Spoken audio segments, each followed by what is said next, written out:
Hello everyone, welcome to my channel. We do educational videos here and we focus on great theories of everything, all-encompassing theories, grand unified theories, holistic worldviews, things that you can use in every aspect of your life, especially for your mental, spiritual, physical health. And today is our 60th video that we've done on Daniel Ingram's book called Mastering the Core Teachings of the Buddha. And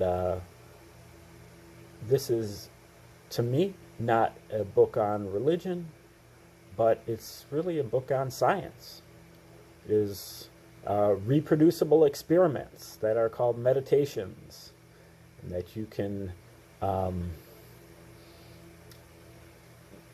sit there, stand there, lie there, and walk there, and observe your reality. And as you do, your mind goes through various stages or states, and these are reproducible, and they are Ingram argues that they are hardwired, meaning that people across the ages and across different cultural tendencies and geographies all have the same experience or similar experiences. And so Ingram tries to map all this out through a lot of experience, a lot of hours and hours and hours sitting in meditation, but also picking the brain of monks in the Far East on retreats that are custodians of ancient wisdom going all the way back to the Buddha's age in 500 BC. If the Buddha actually lived or whatever was going on back there. And Ingram has what you would call learned many of these lessons the hard way.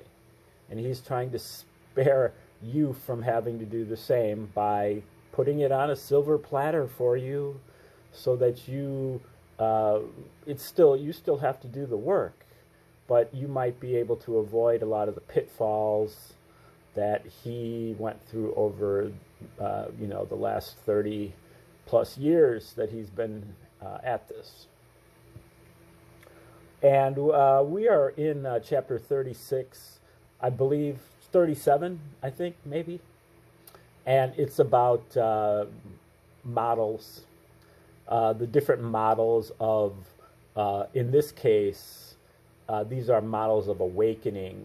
So,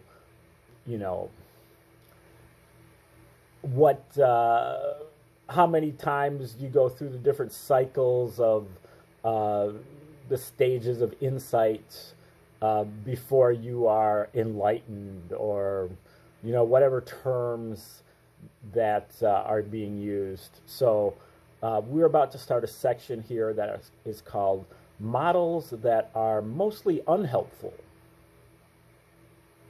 So again, this is maybe along the lines of trying to spare you from learning these things the hard way.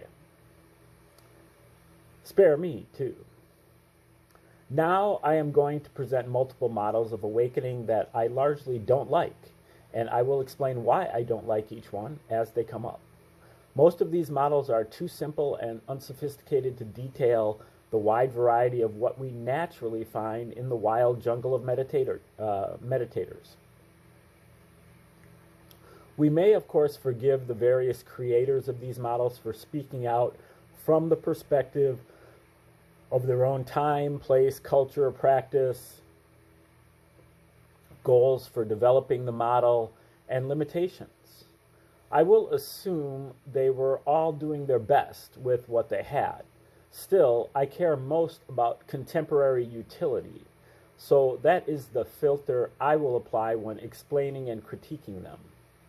One major problem with most of these models is that we take this imagined something, this mental model, and project it or superimpose it onto our practice, and then fixate on that mental construction of an ideal and attempt to imitate it rather than doing the practices that lead to the real deal, however defined. It is also very easy to use various models to script yourself into believing that you have accomplished what they are pointing to, when in fact you have either done nothing of the kind or accomplished part of the practice, but left further possible depths of it entirely unexplored and unrealized. People can really get weird, stuck, and even totally flip out if they are using models that are too far out of touch with the circumstances within which they exist, and imitate an ideal that is not aligned with what is going on in their specific contexts and circumstances. I have seen more real-world examples of this happening than I care to count. Thus, my distinct preference when practicing and when motivation and discipline are sufficient to motivate real practice is to assume that enlightenment, in quotes, is completely impractical, produces changes that are very limited in scope, carefully defined and circumscribed, and has nothing whatsoever to do with the scopes of the other two trainings of morality and concentration. Now remember, the three trainings of Buddhism are morality, concentration, which is meditation on an object, and insight, which is meditation on the five sense doors, your sense impressions and your mental impressions, and the investigation of them for the three characteristics, which are impermanence, dissatisfactoriness or suffering, and no self. Those, your mental impressions and your physical impressions are not they are not permanent, not satisfactory, and they are not you. Okay, this means that I take it as a working hypothesis that it will not make me a better person in any way, create any beneficial mental qualities, produce any states of happiness or peace, and provide no additional clarity into any of the issues concerning how to live my ordinary life. I have experimented with adopting other views and found that they nearly always get in the way of my insight practice, which is perceiving the sensations that occur now, however they are, as well as ideals about them, which are just more transient sensations. Thus, it is not that this particular pragmatic view is entirely true, as it obviously isn't, but it really does work well when when practicing. And practice that attains results is what I care about. It is not that I can't appreciate that the traditions that realize that since insight can arise on any subject or quality of reality, those qualities of arising reality might as well be skillful, as this is a reasonable perspective. For example, if you are visualizing a field of Buddhas and Bodhisattvas who project their good qualities into your mind stream while you also try to see the essential nature of this luminous display, that can clearly be skillful practice. It is not that we can't operate on two fronts at once, that of insight and that of skillful content and profound meaning. And most people find themselves doing this in their practice anyway to some degree. However, as content is so tempting and insight often so counterintuitive, many who try to do insight practices that also equally focus on specific qualities of content will stray far to the side of content and miss the insight aspects. So I offer my perspective as a counterbalancing measure, not as some absolute injunction. Further, nearly all meditative practices and traditions are based, at least to some degree, on idealized views of how the specific should be. Views so easily become reified, absolutized, and thus the temptation is not to investigate the sensations that make up thoughts about that view, but rather to imitate the ideal expressed in the content of that view. These traps are very easy for people to fall into. This attempt at imitative versus applied practice can seem so much like actual insight practice, but it is not. It is true that good outcomes and positive personal development can arise from this sort of practice.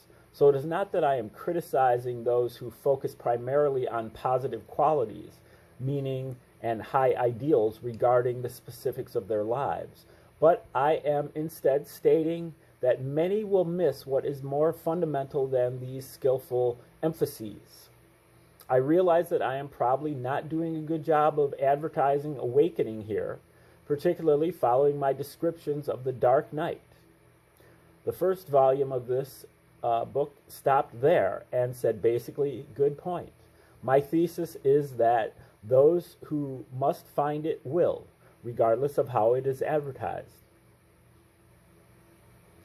This is all in quotes, good point. My thesis is that those who must find it will, regardless of how it is advertised. As to the rest, well, what can be said? Am I doing a disservice by not selling it like nearly everyone else does? I don't think so. If you want grand advertisements for enlightenment, there is a great reeking mountain of them there for you to partake of. So I hardly think that my bringing it down to earth is going to cause any harmful deficiency of glitz in the great spiritual marketplace, end quote. However, my not advertising awakening much has caused enough complexity that I have included more about the benefits of practice despite my strong reservations about doing so. Bill Hamilton had a lot of great one-liners, but my favorite concerned insight practices and their fruits, of which he said, quote, highly recommended, can't tell you why, end quote. It is traditional to advertise awakening or enlightenment in the negative in Buddhist and other traditions, either stating what it is not or stating what is lost at each stage. It is so very tempting to imagine that freedom from suffering will naturally translate into a fixed and unchanging state of mental happiness or peace, and this can tempt us to try to mimic that idealized state. That mimicking, in which we try to fix our mind on certain specific qualities that we privilege, regardless of circumstances, would obviously be a concentration practice. Having said all that, the fact is that the models of the stages of awakening are out there and available. Even when they are not explicitly mentioned, they influence how people describe realization. Stronger practitioners routinely use various conceptual frameworks when engaged in the shop talk of meditation.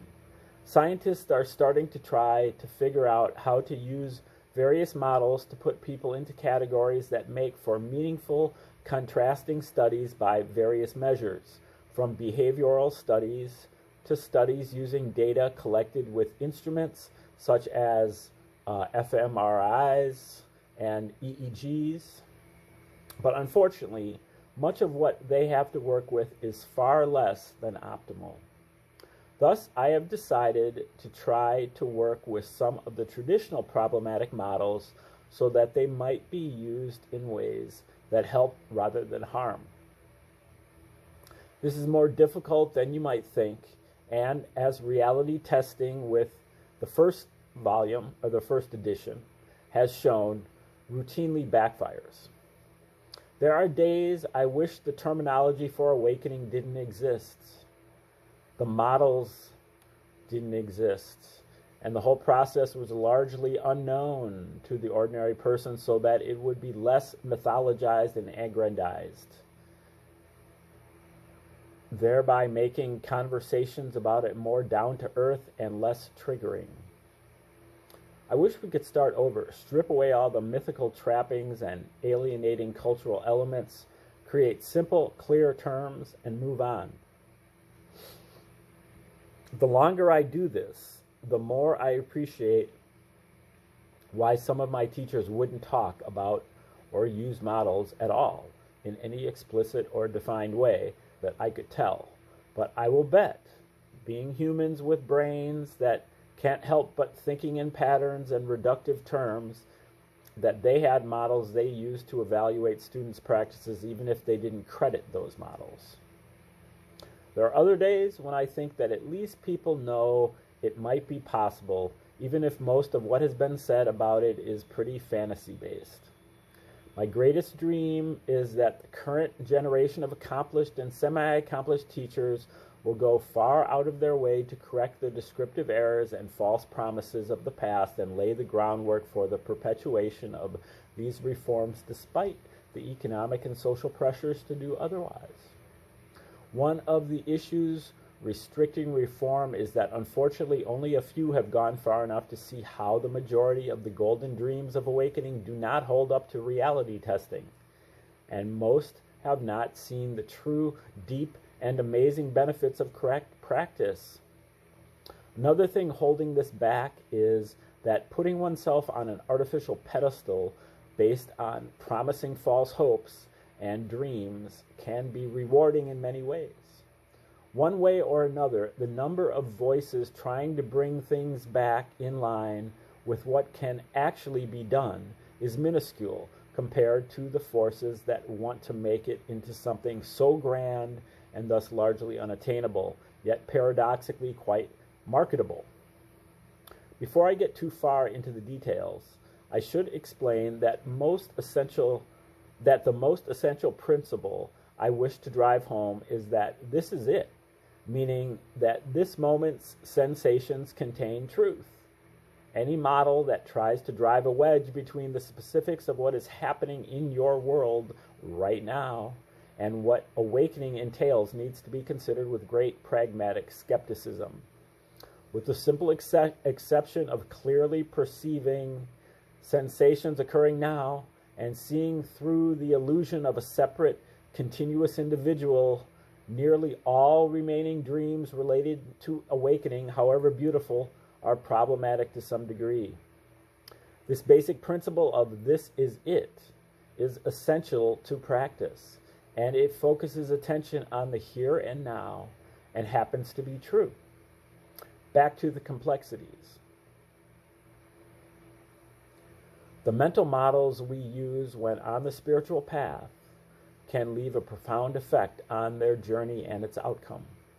Most spiritual practitioners have never really done a hard-hitting look at their deepest beliefs and assumptions about what awakening or enlightenment means, or what they imagine will be different when they get enlightened. Many probably have subconscious or largely unconscious psychodynamics and ideals that have come from sources as diverse as family dynamics, religious or non-religious upbringing, education or lack of it, cartoons, TV shows like Kung Fu, movies, legends, 1960s gurus, music, magazines, media of all sorts, and countless other aspects of pop culture and the cultural and temporal milieu of which we are the inevitable conditioned products. More formal and traditional sources include ancient texts and traditions of Buddhism, Hinduism, Taoism, Sufism, Kabbalah, Christianity, Western mystical traditions such as alchemy, theosophy, and AA, and other Golden Dawn related traditions such as the various strains of Wicca, etc. The ancient Greek mystery schools, including the fragmentary writings of those such as Heraclitus, and the non-affiliated or ambiguously affiliated teachers such as Kabir, Khalil Gibran, the Krishnamurtis, and many others. Modern fusion traditions, such as the various new versions of Buddhism and other traditions available in the West, also have a wide range of explicit and implicit ideals about awakening. Plenty of people also seem to take their personal higher ideals for themselves or for others that have arisen from hard-to-track sources and made these a part of their working, if usually poorly defined or unidentified models of enlightenment.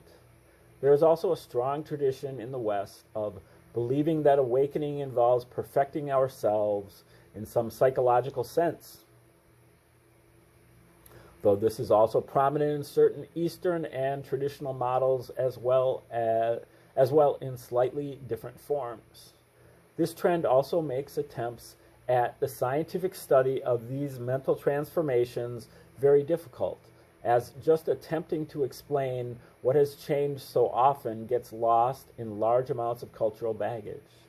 This can color study design, implementation, and interpretation, and might be termed some sort of unconscious ideals of enlightenment bias. Just about all these sources contain aspects that at times may be useful and at other times not, even sending people in the wrong direction.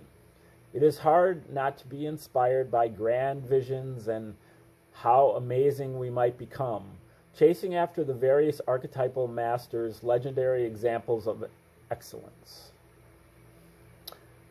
These extremely high ideals ring deep within our collective hearts and call us to find those qualities within ourselves. Thus, as a pragmatist, I have tried to strike some balance of presenting the good, the bad, and the ugly in a way that hopefully will work for my imagined readership.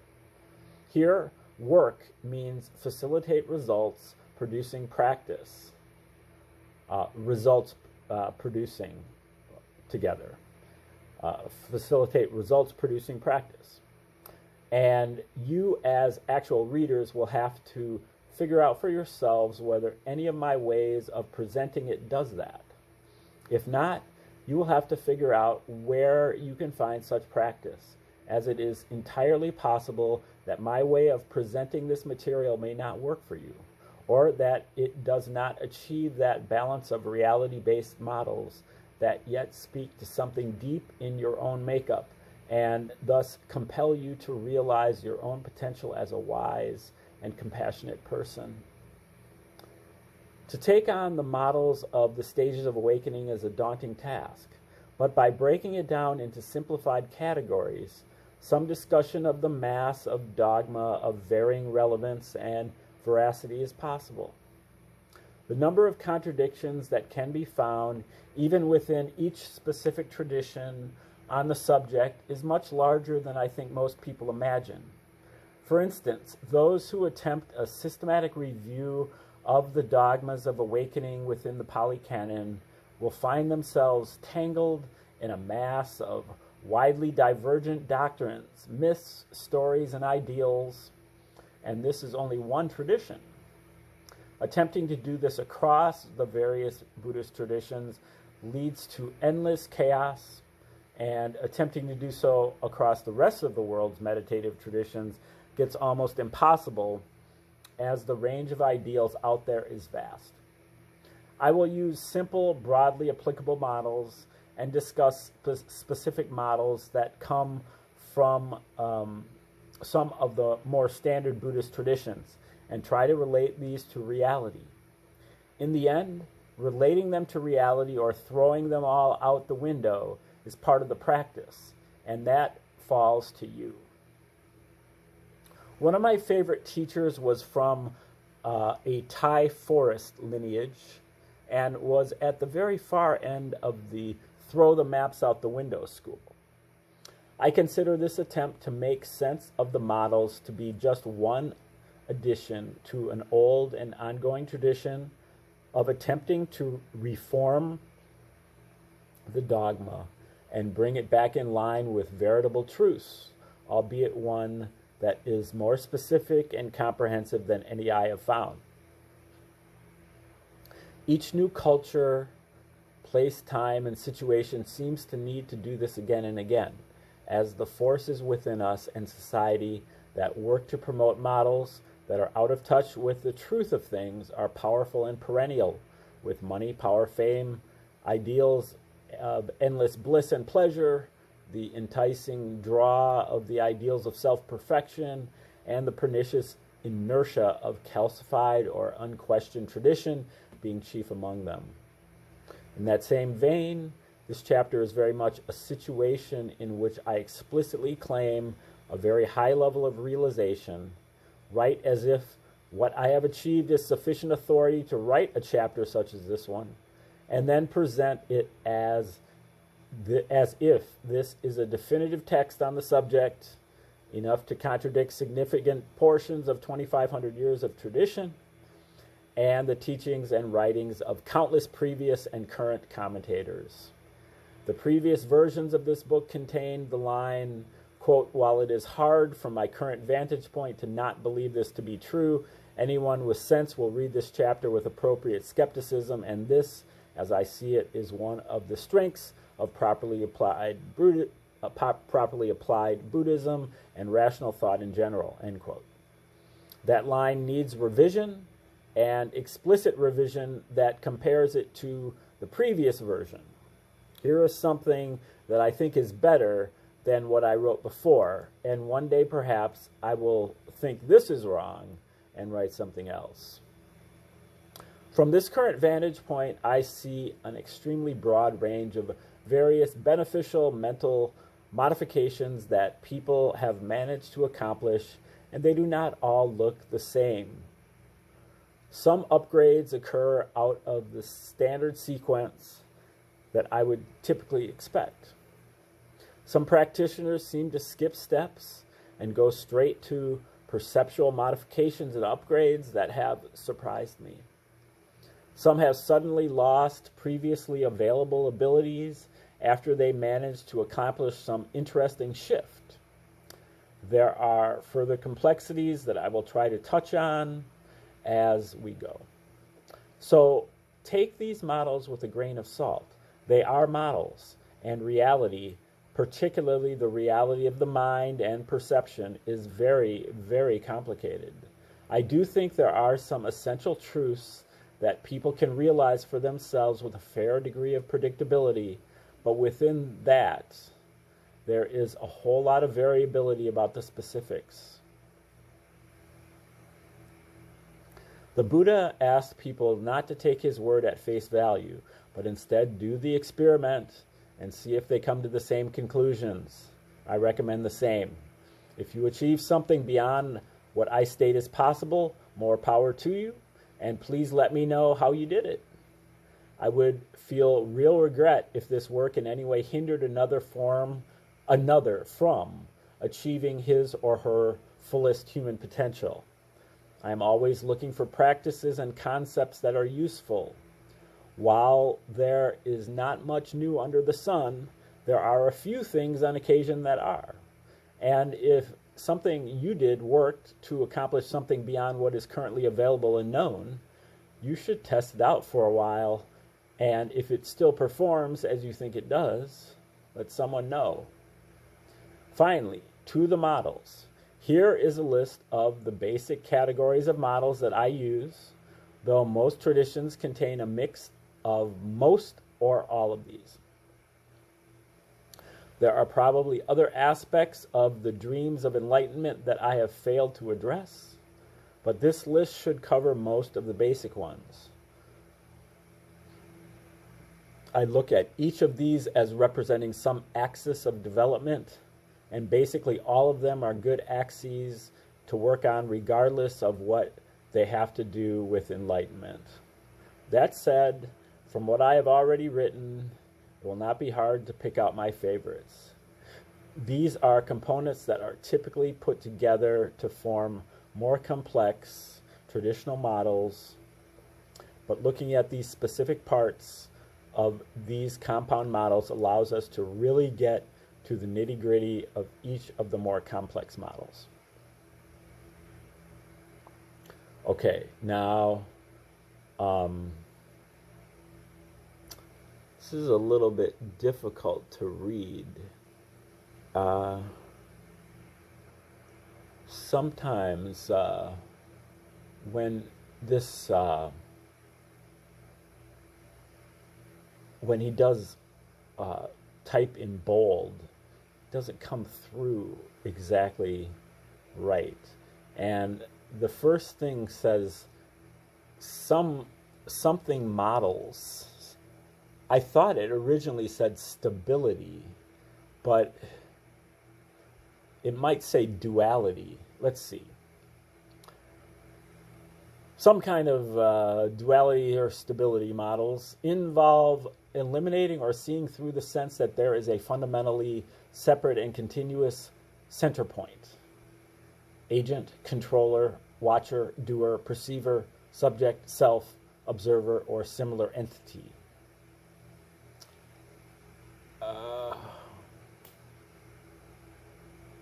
Then the next one is, I believe, says direct perception models. And that is involve removing or seeing through some distorting or interfering factor in the way we perceive sensate reality. Then time and space models involve transforming some aspect of the way time and space are perceived and understood. Fundamental perception models involve perceiving fundamental aspects of things as they are, including perceiving emptiness, luminosity, impermanence, suffering, and other essential aspects of sensations, regardless of what those sensations are. Then also specific perception models involve being able to perceive more and more, most or all of the specific sensations that make up experience with greater and greater clarity during most or all times, and usually involve perfected continuous panoramic mindfulness or concentration at extremely high speed. This one I can't read. Something, maybe motional models or emotional models involve perfecting the emotions. There we go.